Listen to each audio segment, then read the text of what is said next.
Good evening and welcome to NTD News. I'm Stephanie Cox. Here are today's top stories. New details emerging on the Chinese spy balloon. What was it capable of as it hovered over the U.S.? And what senators tell us after the White House briefed them on the incident. House Republicans puzzle over evidence they say shows the U.S. government may have been weaponized against its own people. Democrats accusing the committee of weaponizing Congress. President Biden again claiming Republicans want to cut Medicare and Social Security after he was heckled for those accusations already this week. Senator Rick Scott calling the allegation a lie and challenging the president to a debate. Meta restores Trump's Facebook and Instagram accounts ahead of the 2024 election cycle. The company says it has new guardrails to deter repeat offenses. And heartache and harrowing conditions. Hundreds of thousands mourning the loss of loved ones in the wake of Turkish and Syrian quakes. Those left still struggling to survive.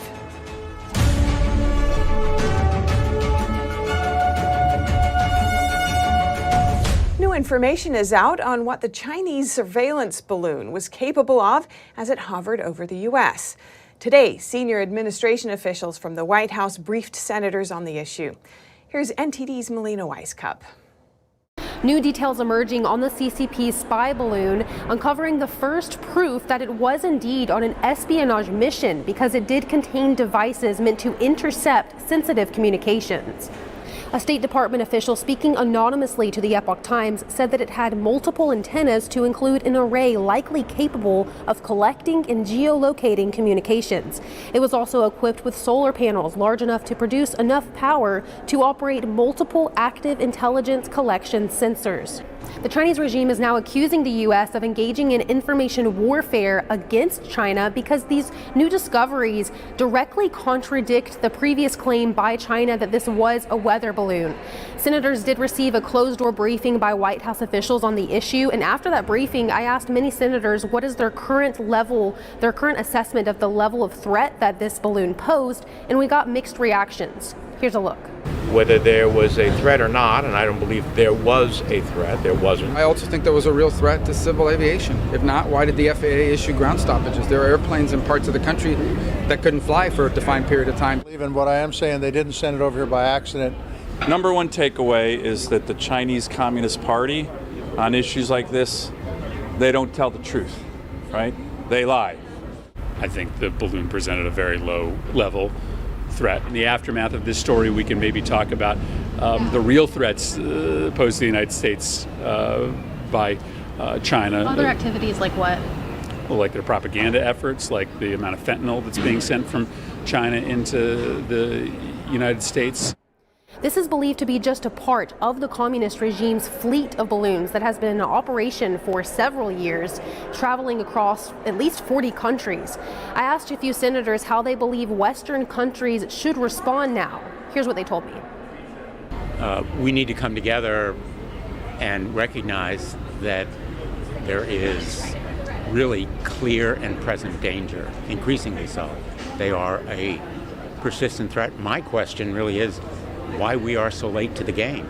The entire civilized world should recognize that communist China is probably the gravest threat we've ever faced, more severe than Soviet Russia was. So we should take every step we can to try to reduce our dependency on China, try to build stronger military deterrence against them, and make it clear that we're going to defend freedom in the civilized world.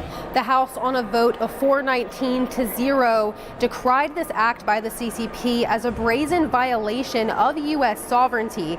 And while both parties have disagreements about whether or not the administration handled this specific issue appropriately, there is more of a bipartisan consensus about the need for the U.S. to counter China more broadly.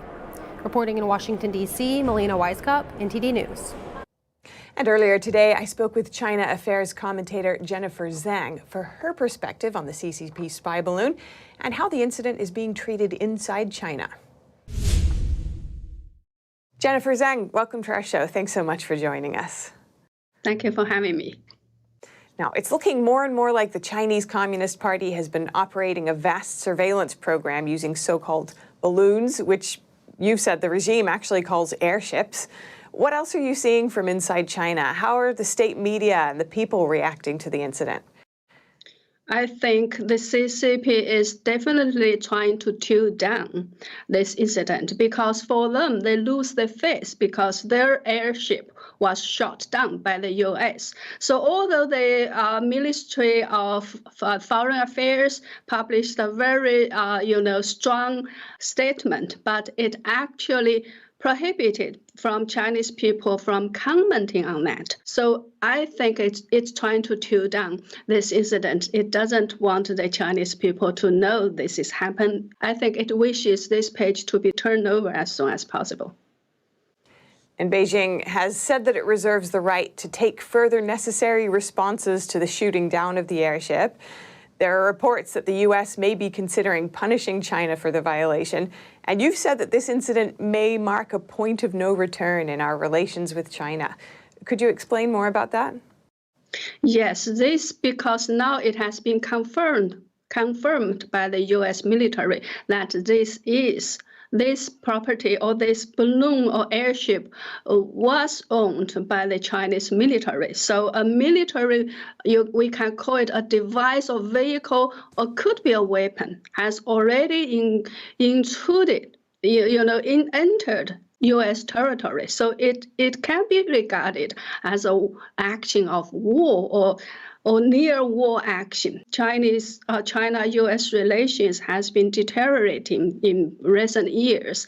And from this on, I think this accident definitely escalate the conflict and now to the military level. So this definitely is a very serious issue. So many Chinese people are commenting, they create a very humorous statement saying U.S.-China relationships started from a small ball, which is the ping-pong diplomacy.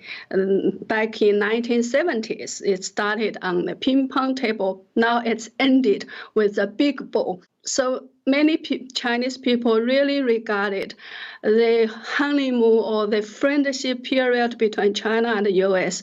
has ended because of this big ball. All right. Jennifer Zhang, host of Inconvenient Truths and China Affairs commentator, thank you so much for coming on. Thank you. House Republicans are ramping up investigations into the Biden family. House Oversight Committee Chairman James Comer sent out this letter yesterday. He says evidence shows that Hunter Biden engaged in foreign business deals with individuals connected to the Chinese Communist Party. Comer also sent a letter to James Biden. Comer's asking them to hand over documents regarding travel, financial activity, and communications. And with Republicans in control of the House, they can now issue subpoenas. CBS reports that Comer didn't rule out subpoenas as early as April. That's if the Bidens don't meet the February 22nd deadline. However, a lawyer for Hunter Biden responded in a letter to Comer calling the accusations baseless. The lawyer also noted that lawmakers have limited power when it comes to Hunter Biden, as he is a private citizen. And staying on Capitol Hill, in a newly formed committee, Republicans want to know whether the federal government has been weaponized against its own citizens. Democrats arguing that the new committee is a waste of time. NTD's Jason Perry has that story. Congress held its first hearing on the weaponization of the federal government, and Senator Chuck Grassley alleged the FBI continually interfered with his investigation into Hunter Biden's foreign business dealings. He said he was accused of spreading Russian disinformation. We acquired authentic bank records that substantiated findings of our previous two reports. They financially linked Hunter Biden and James Biden to entities and individuals connected with the communist Chinese regime. Are these official bank records Russian disinformation? Senator Ron Johnson testified about his experiences with alleged weaponization of the federal government. My first investigation ultimately revealed the extensive editing of then FBI Director James Comey of his July 5, 2016 statement that exonerated Secretary Clinton regarding her use of a private email server for official business. The edits were clearly made to downplay the seriousness of her actions. It is important to note those partisan edits were made by the same cast of characters in the FBI that would initiate and drive the corrupt Russian-Trump collusion investigation. A former FBI special agent said he thinks the problem is because the power within the FBI has been centralized at the top. Traditionally in the FBI, field agent had an investigation. He had a field supervisor above him. Above him was the agent in charge of that office. Only then did the information and the decision-making go to FBI headquarters. What happened under Mueller's centralized thing, all of that was eliminated. They ran these key investigations, the Hillary Clinton email investigation and then the Trump collusion investigation, out of headquarters, eliminated all these layers of independent judgment, supervision, gone.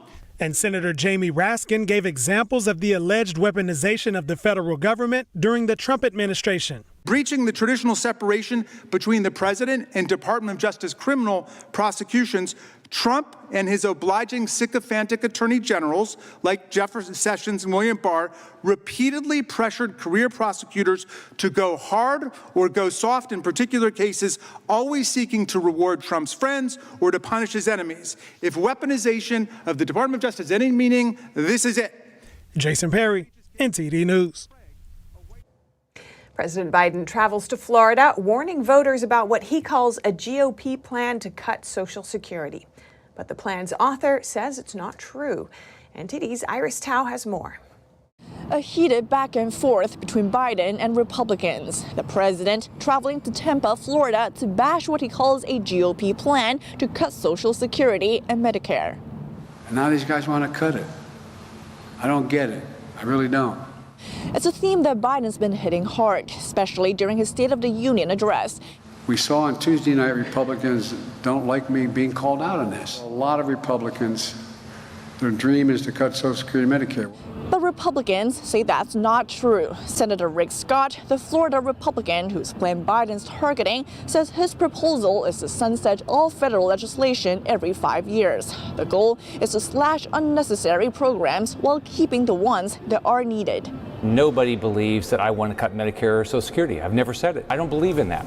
I think we've got to preserve those benefits. Scott further hits back by calling Biden's attack a lie. He asked in Wednesday's statement if Biden thinks it also intends to get rid of the U.S. Navy and Border Patrol, which are also federal programs. And amid negotiations over the debt ceiling, the House Speaker has also assured cuts to Medicare and Social Security, they're off the table. But the White House is not buying that. Listen to how the press secretary responds to Senator Scott's defense Thursday morning. Scott's now calling for would be the largest cut to Medicare benefits in decades. Every time Rick Scott opens his mouth, he proves the president's point. And now Senator Scott is inviting Biden to have a debate on the issue, saying on Thursday, quote, "I'll be back in Florida tonight. You pick the time and place." Reporting from the White House, Iris Tao, NTD News. And only around 27 million people watched President Biden's State of the Union address on Tuesday. That's according to the Nielsen Media Research Center. That's down almost 30% from last year's speech, and about half the viewership of Trump's first State of the Union address. Biden's first State of the Union address 2 years ago had the lowest viewership since Nielsen started counting in the early 90s. Viewership has seen a gradual, steady decline since then. This year, the demographic breakdown was telling. 73% of viewers were 55 or older. And Florida lawmakers voted today to give Governor Ron DeSantis new power over the Disney theme parks. The State House fast-tracked a bill that would dissolve the Reedy Creek Improvement District, the 55-year-old government body that currently gives Disney control over the theme park land. DeSantis sparred with Disney last year over a bill he signed into law that restricts certain classroom instruction about sexual orientation and gender identity, called the Parental Rights in Education Act. Disney vowed to have the law struck down. Last year, lawmakers voted to dissolve the district at the end of May 2023, and they just shortened the time frame. Now the bill is headed for DeSantis' desk. There's another issue that hasn't been addressed. Who will pay the district's $1 billion debt? According to the 1967 state law that created the district, if Florida dissolves it, the state must assume its debts. And more on Disney. The company announced a major restructuring this week. It plans to cut 7,000 jobs, which it says will save $5.5 billion in costs. The entertainment giant is the latest media company to announce job cuts in response to slowing subscriber growth and increased competition for viewers. NTD's Jeremy Sandberg has more on the move. Disney said Wednesday it plans to restructure into 3 segments: an entertainment unit for movies, television, and streaming, a sports-focused ESPN unit, and a parks, experiences, and products division. The 7,000 layoffs represent around 3.5% of Disney's global workforce. The order in which they go about this will share a bit of light or shed a bit of light on their priorities for this restructuring. Shares of Disney rose almost 5% at the news. Recently reinstated CEO Bob Iger says streaming will remain Disney's top priority and that the company will focus more on its core brands and franchises. Yeah, this is Iger coming in with sharp knives because he needs to prove a point. And I think Disney got way overdone in terms of hiring on the content side. And it sends a signal internally to the industry as well as Wall Street. The company reported its first quarterly decrease in subscriptions for its Disney Plus streaming service, which lost more than $1 billion. Warner Brothers and Netflix previously underwent layoffs. If you look across the industry, Disney is not alone. There are a lot of companies right now which are really paying the piper and seeing what they have to do here in order to keep functioning at where they want to be. The restructuring steps also include a promise to reinstate a share of profits and earnings to shareholders. Jeremy Sandberg, NTD News. Former President Trump's accounts on Facebook and Instagram have been restored. The platform's parent company, Meta, confirmed the news today. The company suspended his accounts after the January 6th Capitol breach 2 years ago, even though Trump's last Facebook post called on protesters to remain peaceful. He has not posted on either account yet today. Trump now regains access to key platforms for voter outreach and fundraising ahead of his run for the White House in 2024. As of January, he had over 20 million followers on Instagram and over 30 million on Facebook.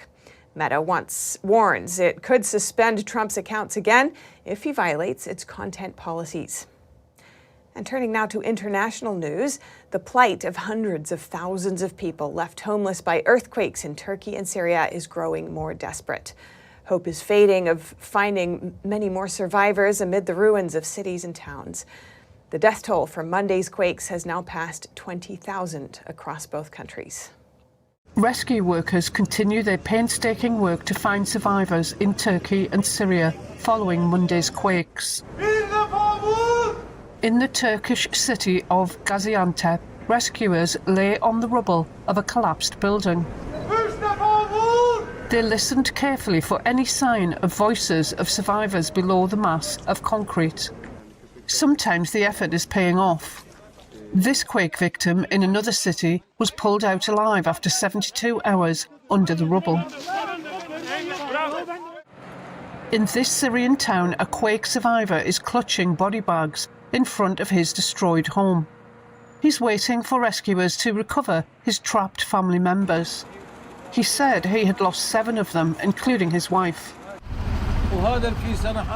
This bag that I'm holding is for my brother, his younger son, and both of their wives to put them in these bags.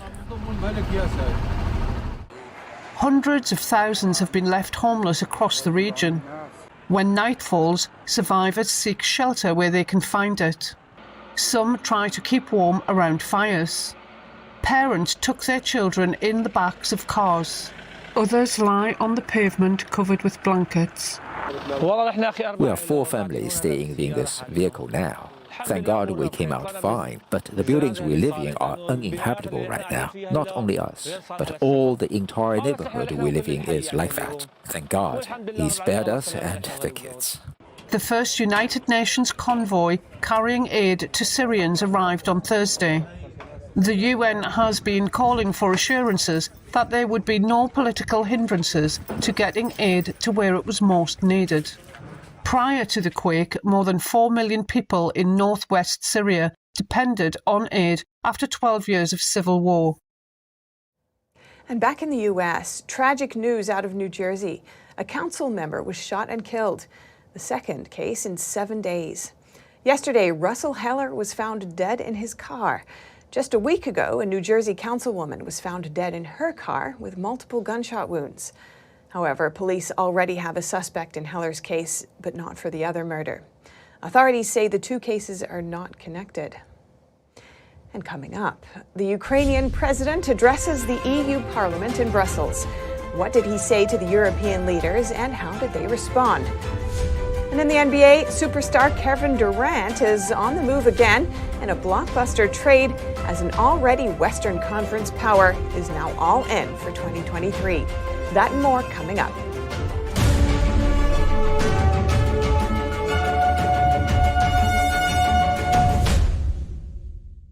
It's just clear as day. The media, whether it's broadcast, cable, or print media, has become extremely biased. And I started looking online for alternative ways to get information. And I saw an ad for a free trial. And I looked at it and I said, Epoch Times. I mean, come on, this is end of days type of stuff. I mean, what are they going to be talking about here? And I said, well, it's a free trial. Let me dig in. Is it giving me both sides? Is it giving me an objective point of view here? I have looked for opportunities to see where they might be biased, and I don't find it. It has given me a level of trust in media that I didn't think I'd ever get back. I love the Epoch Times because it has renewed my faith in the idea that a reliable, responsible, non-biased source of information is available. And I can say that I love it because of that.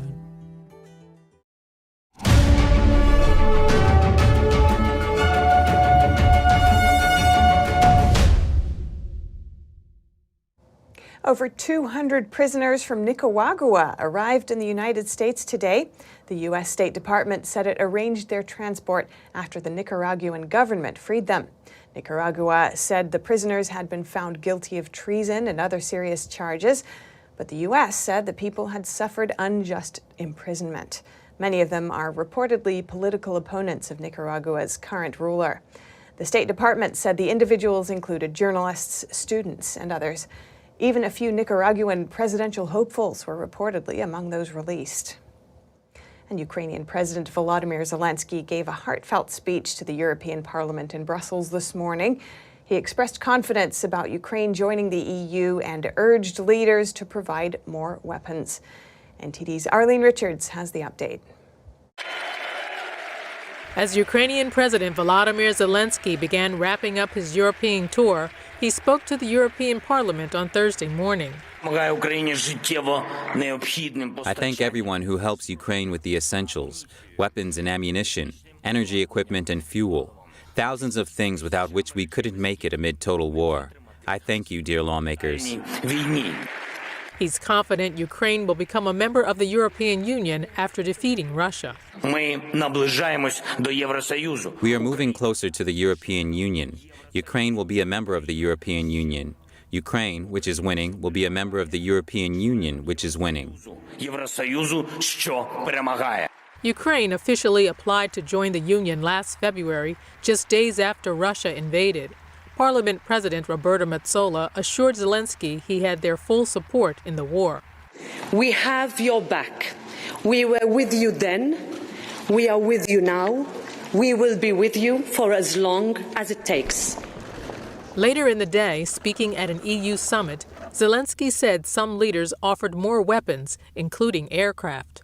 I have a number of bilaterals now. We are going to raise the issue of the fighter jets and other aircraft, so we continue our work here in Brussels. He didn't specify which EU countries were willing to send jets. Zelensky had visited Paris the day before, where he urged French and German leaders to provide heavy weapons and modern fighter jets to Ukraine. German Chancellor Olaf Scholz expressed his support.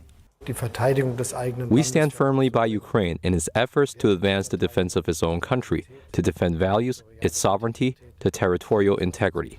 French President Emmanuel Macron assured Zelensky that France would help Ukraine defeat Russia. Meanwhile, after a visit to London yesterday, the UK Defense Secretary is exploring which of Britain's jets could be sent to Ukraine. Prime Minister Rishi Sunak assured Zelensky that, quote, nothing is off the table. Arlene Richards, NTD News. And now over to sports news. Here's NTD's Dave Martin with today's top stories. Thank you, Steph. Kevin Durant is now a Phoenix Sun after a wild 24 hours of NBA trading. The Suns sent a massive haul to Brooklyn, 3 starting caliber players, along with 4 first-round picks over the next 7 years, plus the option to swap picks in 2028 for the 34-year-old Durant and former Sun TJ Warren. Yet Durant is considered worth the price.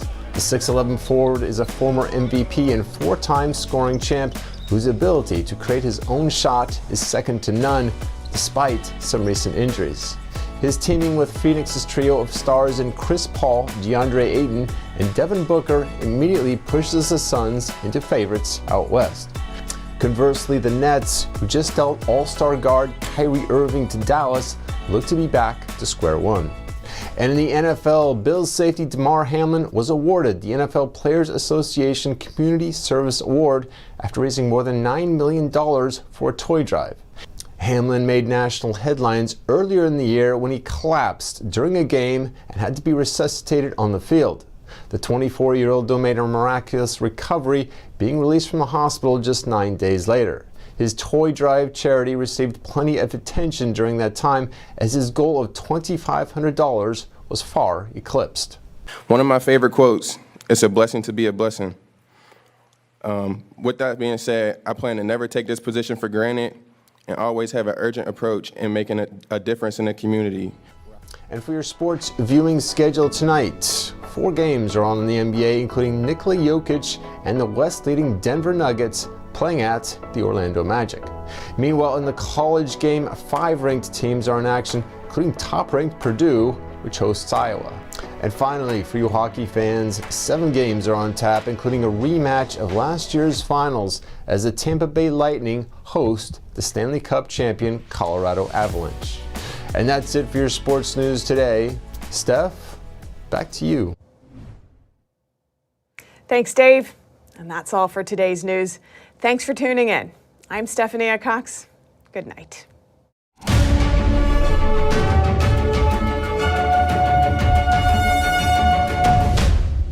Thanks for watching us on YouTube. Did you know YouTube only keeps selective videos on its platform? So if you want to make sure you get the full picture, just subscribe to our newsletter. Go to newsletter.ntd.com and sign up. It's free.